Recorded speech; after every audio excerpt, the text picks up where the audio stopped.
government promised in its 2016 manifesto to, among other things, increase the District Assembly's Common Fund for persons living with disabilities from 2 to 3%. Well, yes, that has been done, but at a cost. Now, persons under 18 and persons above 60 are exempted from this benefit, something that has put untold hardship on persons living with disability. Today on JoyNews Agenda, we wear the lens of a 60-year-old disabled woman and see how she and some of her members live and feel about the performance of the Akufo-Addo government. Nancy Emefadradosi reports.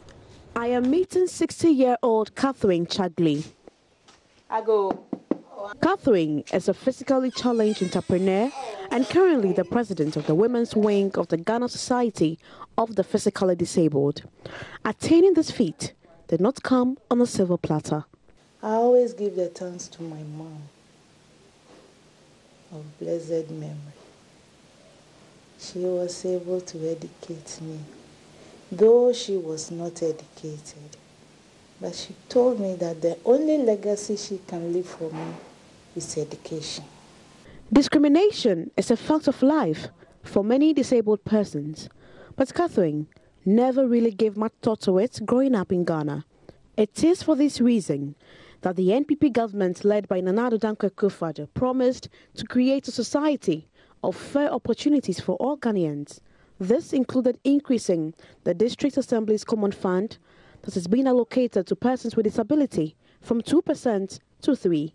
As a government, we have increased the amount of the District Assembly Common Fund that is being allocated to persons with disabilities from 2% to 3%. At what cost?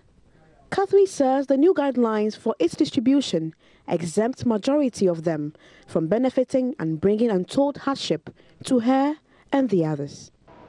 Even the common fund which they are promising, they are increasing it. They are now saying they want to take some people out of it.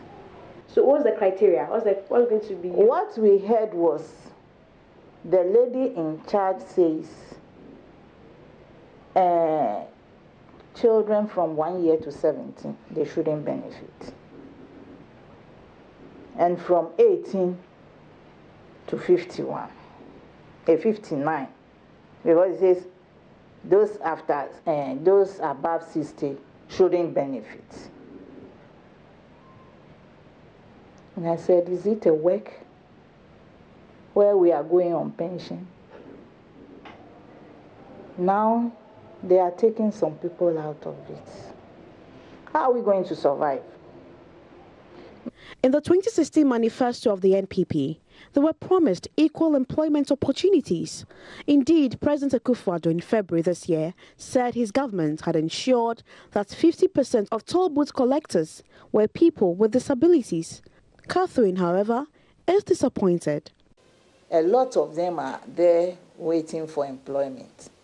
How can somebody complete university and you give that person a toll booth? They haven't done anything. She narrates a story of how one disabled boy was denied admission to a senior high school, even though this very government, before attaining power, had promised an all-inclusive education. Immediately the headmaster said, oh, no. As for this boy, I can't admit him. No, he's a disabled. We don't have any facility here for persons living with disability. Hey. The toilets, they squat, and the boy cannot squat. So we have to contact a carpenter to make a box for us. So we did all those things just to support the boy and sent it to the school.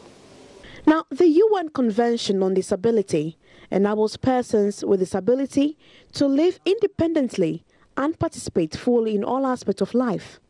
Equal access to physical environment, to information and communications, especially transportation. This is the very convention the NPP in its manifesto promised to amend the Disability Act 2006 to fit. Catherine does not recall the last time she boarded a public transport because it's just not accessible. Somebody will take a trotro from here to Accra, maybe 3 cedis. Actually, I don't know how much they collect, but let's take it for 3 cedis. And I will take a taxi here to Accra, and they will collect either 30 cedis or 40 cedis. Any government that is coming will give a promise. I will provide an accessible bus. I will do this and that, but it never comes. She doubts government can amend the Disability Act to make it conform with the UN Convention on Disability. Whenever there is anything, it is the government, Ghana government comes out first to ratify it, but no implementation. We have a lot of rights, but nothing has been implemented. She believes a day will come when persons with disability will have access to all the resources and opportunities. That day, she believes, will come after she is no more.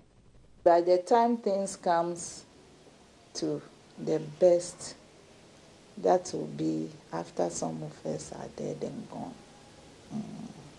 It might be early days yet to demand results, but the people living with disabilities can no longer wait for government to fulfill the many promises aimed at making life better for them. Nancy Emefa Jadosi, Joy News.